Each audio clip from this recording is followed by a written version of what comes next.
সবাইকে স্বাগত জানাচ্ছি এশিয়ান দেশ সংবাদে। আপনাদের সাথে আছি আমি তাসনিমা রোকাইয়া। চলে যাচ্ছি পুরো সংবাদে। রংপুর ঢাকা মহাসড়কের পীরগঞ্জে সড়ক দুর্ঘটনায় 2 জন নিহত হয়েছেন। সকাল 11টার দিকে বড়দরগা হাইওয়ে ফ্লাইওভারের ছোট মির্জাপুর এলাকায় এই দুর্ঘটনা ঘটে। বড়দরগা হাইওয়ে থানার অফিসার ইনচার্জ ওমর ফারুক জানান, গাজীপুর থেকে ছেড়ে আসা একটি ছোট কাভার্ড ভ্যান বেপরোয়া গতিতে একটি গাড়ির পেছনে ধাক্কা দেয়।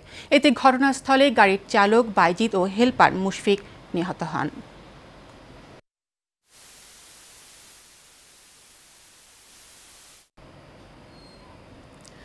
নারায়ণগঞ্জ শহরের উকিলপাড়া এলাকায় ফুটপাতের দখলদারিত্ব নিয়ে বিরোধের জেরে এক হকারের ঘুষিতে বিমান ওরফে ইমান নামে আরেক হকার নিহত হয়েছেন। সে সিদ্ধিরগঞ্জ থানার জালকুড়ি এলাকায় মৃত লুৎফরের ছেলে। নিহত ইমানের স্ত্রী রোকেয়া বেগম জানান, গত কয়েকদিন ধরে আফজাল নামের এক হকার নেতা ইমানের জায়গায় গাউস নামের আরেক হকারের বসানোর চেষ্টা করে। সকালে এ নিয়ে বিরোধের এক পর্যায়ে গাউস নামের ওই ব্যক্তি বিমানকে ঘুষি মারলে সে মাটিতে লুটিয়ে পড়ে। আশেপাশের লোকজন তাকে উদ্ধার করে হাসপাতালে নিলে চিকিৎসক মৃত ঘোষণা করেন।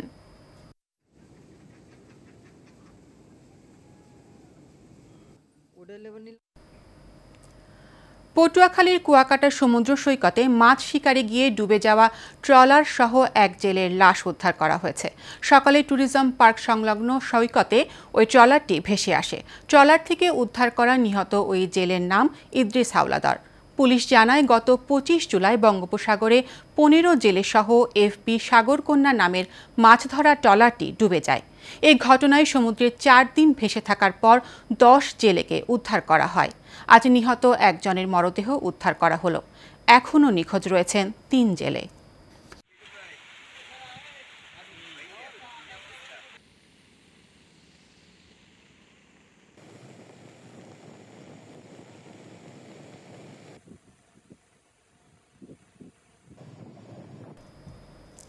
সিলেটে বিপুল পরিমাণ ভারতীয় মহিষ ও গরু আটক করেছে বিজিবি। আটককৃত মহিষ ও গরুর মূল্য প্রায় 2 কোটি টাকা। বিজিবি জানায়, অভিযানের সময় চোরা কারবারিরা বিজিবির টহল দলের ওপর অতর্কিত হামলা করে। এতে একজন বিজিবি সদস্য আহত হন। পরবর্তীতে র্যাব, পুলিশ ও বিজিবির সহায়তায় সাঁড়াশি অভিযান পরিচালনা করে হামলাকারী একজনকে আটক করা হয়েছে।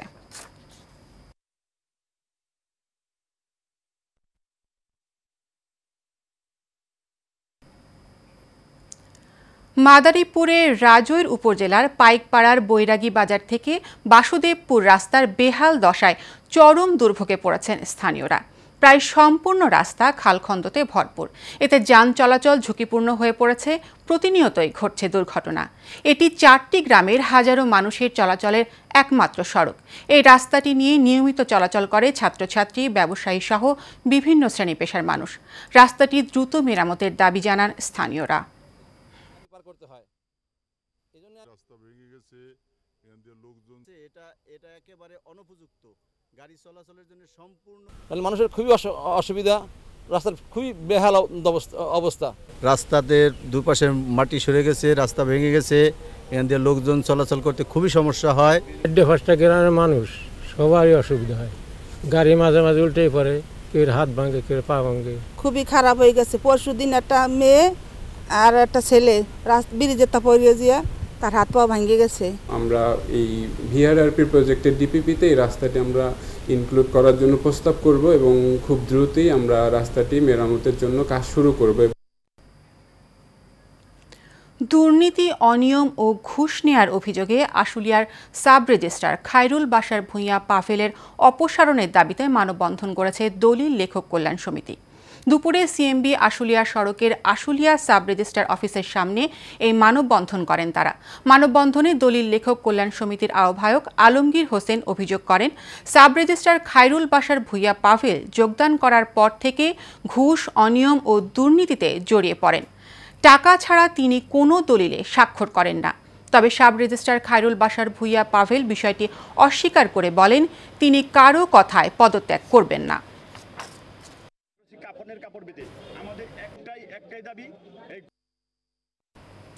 সুনামগঞ্জের ছাতকে বালু শ্রমিকদের কাছে অবৈধভাবে চাঁদা দাবির প্রতিবাদে মানববন্ধন করেছে ভুক্তভোগী শ্রমিকরা। সকালে উপজেলার ইসলামপুর রাজার এলাকায় এই মানববন্ধন হয়। এ সময় বক্তারা অভিযোগ করে বলেন, স্থানীয় হাদাচাঁদপুর গ্রামের আব্দুস সোবহান ও রোপন মিয়া সহ একটি চাঁদাবাজ চক্র মরাচেলা নদী থেকে অবৈধভাবে বালু উত্তোলনকারী অসহায় বার্কি শ্রমিকদের কাছে চাঁদা দাবি করে আসছে। চাঁদা না দেওয়ায় বার্কি শ্রমিকদের নৌকা আটক করে নানাভাবে হয়রানি করছে চক্রটি। তাই এসব চাঁদাবাজদের দ্রুত গ্রেপ্তার করে আইনের আওতায় এনে দৃষ্টান্তমূলক শাস্তির দাবি জানান বক্তারা। ময়মনসিংহের নান্দাইলের তারঘাটে পাথর ভাঙার মেশিন বন্ধের প্রতিবাদে শ্রমিকরা সম্পূর্ণ মানববন্ধন করেছে। পরিবেশ ছাড়পত্র না থাকায় অভিযোগে নান্দাইল উপজেলা প্রশাসনের অভিযানে বন্ধ হয়ে যায় ২৯টি যন্ত্রচালিত পাথর ভাঙার মেশিন। ব্যবসায়ী সমিতিকে জরিমানা করা হয় ১ লাখ টাকা। আইন প্রয়োগের এই পদক্ষেপ যেখানে পরিবেশ রক্ষা করছে, সেখানে জন্ম দিয়েছে জীবিকার সংকট। এমন অবস্থায় আলোচনার মাধ্যমে মেশিন পুনরায় চালুর আহ্বান জানিয়েছেন শ্রমিকরা। আমরা তো না গায়া যায়, আমরা মরণের ভাও। আমদার একজনের ফ্যামিলি 4জন 8 10 জনের লোক, এই এদের উপরে আমদার গুজান এছাড়া আমদার কোনো উপায় নাই। অনিরম অবস্থা হয়েছে আমার ফ্যামিলি লইয়া, তখন আমার একমাত্র না খায় মরণ লাগবো যে বাবু হয়েছে। আল্লাহর হস্তে আপনারা একটু আমদার মুহের ফুকিতা হায়া আমরা একটু শান্তি দেওয়ান, আমরা কাজ করে কাউনে লাগিয়া পেটের কি দায় এখন কাজ কর্ম বন্ধ করে মানুষকে দরাদরি করছে টাকার জন্য। হঠাৎ করে এটা বন্ধ হয়ে যাওয়াতে শ্রমিকদের জীবনযাপনটা খুবই এটা বলা হলে শ্রমিকদের কথা বিবেচনা করে চিন্তা করে তাদের জন্য কিছু করা যায় কিনা সরকার মহোদয়ের কাছে ওকুল আবেদন। আমাদের বৈধ টাকার পাথর এগুলা নিলাম দিয়ে দিচ্ছে উনি, কি পাথর দিচ্ছে, কার পাথর দিচ্ছে, কার কাছে বলে দিচ্ছে আমরা কিছুই জানি না। আমরা কার কাছে যাই কথা বলবো? এখানে পাথর দ্বারা আমরা সরকারি উন্নয়ন কাজ আমরা করে থাকি। আমরা 40 বছর যাবত কোনো সমস্যা হয় নাই, এখন আমরা এই সমস্যায় পড়েছি। পরিবেশের অমুক সমস্যা পরিবেশে ওনারা আমাদের কাগজ নিবেন, আমরা কাগজ করে নিব, কাগজ করতে বাধ্য। মানিকগঞ্জের সাটুরিয়ায় এশিয়ান টেলিভিশনের প্রতিনিধি আবু বকর সিদ্দিকের ওপর হামলার ঘটনায় গ্রেপ্তার পল্লী চিকিৎসক কাশেমের জামিন নামঞ্জুর করে জেল হাজতে পাঠিয়েছে আদালত। এদিকে মামলার অন্য আসামিরা এখনও গ্রেপ্তার না হওয়ায় আতঙ্কে দিন পার করছেন ভুক্তভোগী। তিনি জানান, আসামিরা স্থানীয় একটি কুচক্রী মহলের সহযোগিতায় বিভিন্ন প্রকার অপপ্রচার চালাচ্ছে। ধামরাই উপজেলার কথিত এই পল্লী চিকিৎসককে নির্দোষ প্রমাণ করতে নানান পায়তারা করছেন তারা।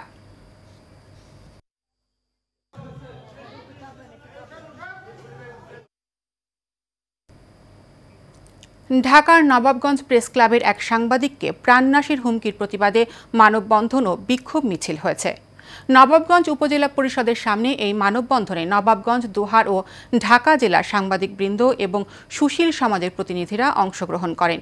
এ সময় সাংবাদিক কাজী সোহেলকে হুমকিদাতা নিষিদ্ধ সংগঠন স্বেচ্ছাসেবক লীগের জঞ্জাইল ইউনিয়নের ভারপ্রাপ্ত সভাপতি সুরুজ দেওয়ানকে দ্রুত আটকের দাবি জানানো হয়। এর আগে গত রবিবার সুরুজ দেওয়ানের বিরুদ্ধে একটি সাধারণ ডায়েরি করেন সাংবাদিক কাজী সোহেল।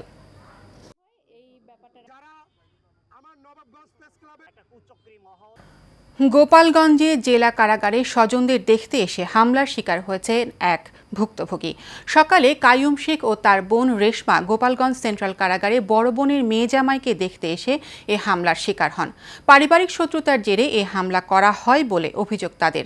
আহত অবস্থায় স্থানীয়রা তাদের গোপালগঞ্জ 250 শয্যা বিশিষ্ট সদর হাসপাতালে ভর্তি করেছেন। এ ব্যাপারে গোপালগঞ্জ সদর থানা কাইয়ুম শেখ বাদী হয়ে একটি লিখিত অভিযোগ দায়ের করেন।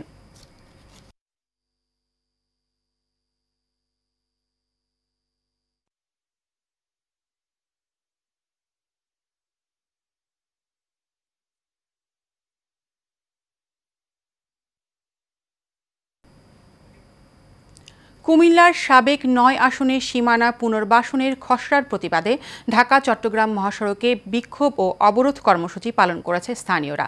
বুধবার বিকেলে তোর খসড়া তুই নে, আমার ঠিকানা ফিরিয়ে দে এই স্লোগান দিয়ে অবরোধ কর্মসূচি পালন করা হয়েছে। এতে সব ধরনের যান চলাচল বন্ধ হয়ে দীর্ঘ যানজটের সৃষ্টি হয়। সমাবেশ থেকে ঘোষণা দেওয়া হয়, খসড়া বাতিল না হলে বৃহত্তর আন্দোলনের মাধ্যমে দাবি আদায় করা হবে। এতে বক্তব্য রাখেন সর্বদলীয় সংবাদ কমিটির আহ্বায়ক অ্যাডভোকেট মোহাম্মদ আখতার হোসেন, সমাজসেবক জাহিরুল হক চৌধুরী, সাবেক চেয়ারম্যান মোহাম্মদ আমান উল্লাহ আমান সহ আরও অনেকে।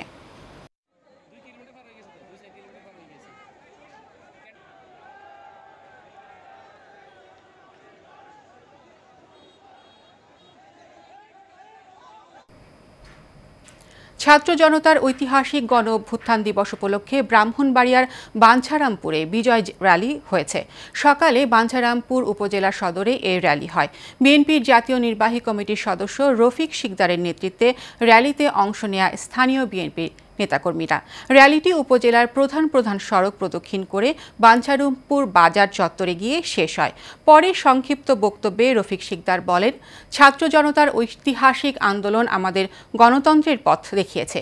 এ সময় উপস্থিত ছিলেন পৌর বিএনপির সাবেক সভাপতি মতিউর রহমান জালু, জেলা জাসদের সিনিয়র যুগ্ম আহ্বায়ক সোহেল আফসান সহ আরও অনেকে।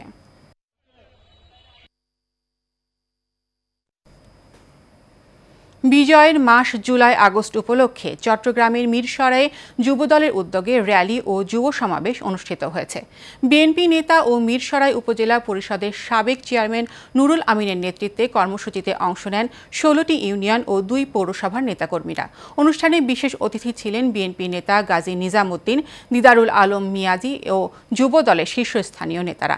কর্মসূচিতে শহীদদের প্রতি শ্রদ্ধা জানিয়ে তরুণদের মাঝে দেশপ্রেম জাগ্রত করার আহ্বান জানানো হয়।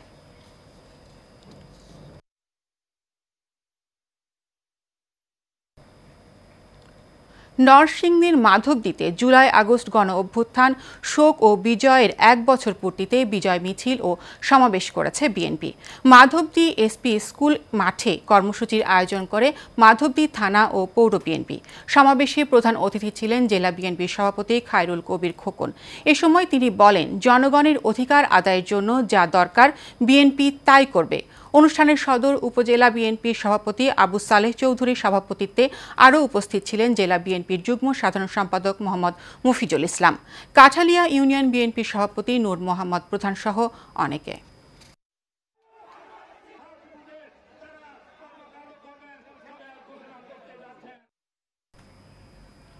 চট্টগ্রামে শ্রমিক কল্যাণ ফেডারেশনের জুলাই মিছিল অনুষ্ঠিত হয়েছে। জুলাই গণ অভ্যুত্থানের 1 বছর পূর্তিতে বুধবার বিকেলে এই মিছিল হয়। সমাবেশে শ্রমিক কল্যাণ ফেডারেশনের কেন্দ্রীয় সহ সাধারণ সম্পাদক ও চট্টগ্রাম মহানগর সভাপতি এস.এম. লুৎফর রহমান বলেন, দুর্নীতি, জুলুম ও নিপীড়নের বিরুদ্ধে দাঁড়াতে হবে। শহীদদের রক্তের ঋণ শোধ করতে হলে চাই একটি বৈষম্য মুক্ত সমাজ। সমাবেশে মহানগর শ্রমিক নেতৃবৃন্দ ও জামায়াত ইসলামীর কোতোয়ালি থানার নেতারা বক্তব্য রাখেন।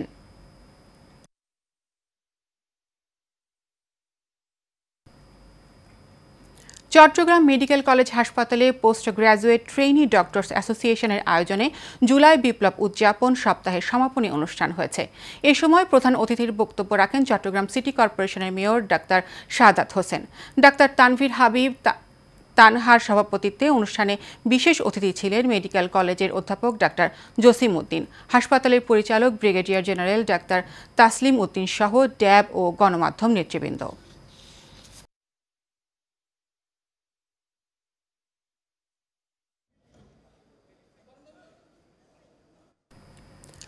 গাজীপুরে ব্র্যাক মাইক্রো ফাইন্যান্স আয়োজিত ইনডোর্স গার্মেন্টস কর্মীদের বিনামূল্যে চক্ষু চিকিৎসা সেবা দেওয়া হয়েছে। দৃষ্টিশক্তির স্পষ্টতার অভাবে অনেকেই উন্নত জীবনযাপনের সুযোগ হারাচ্ছেন। ক্ষুণ্ণ হচ্ছে তাদের ব্যক্তি স্বাধীনতা আর সামাজিক মর্যাদা। তাই চক্ষু সেবার এই ক্যাম্পের আয়োজন করা হয়। এ সময় উপস্থিত ছিলেন MF আরবানের ডিভিশনাল ম্যানেজার খন্দকার আব্দুর রহমান, আঞ্চলিক ব্যবস্থাপক শেখর রায় সহ অনেকে।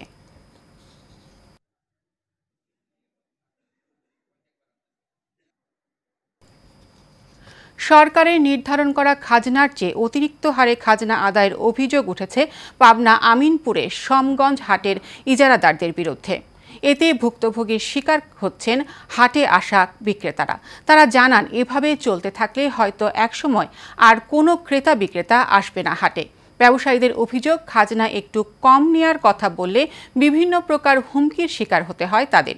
এদিকে সংবাদ সংগ্রহের সময় ইজারাদারদের লোকজন এসে সাংবাদিকদের ওপর চড়াও হয়।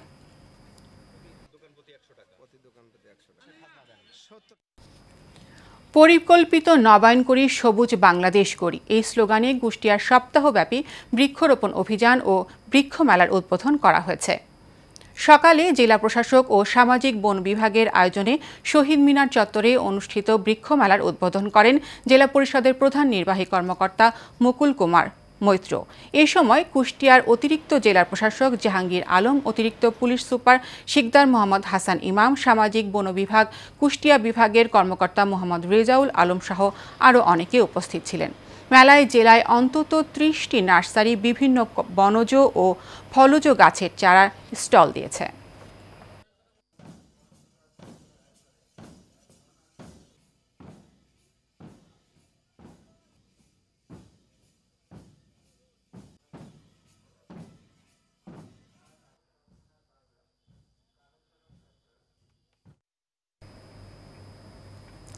এশিয়ার দেশ সংবাদ এ পর্যন্তই। পরবর্তী সংবাদ দেখার আমন্ত্রণ জানিয়ে বিদায় নিচ্ছি।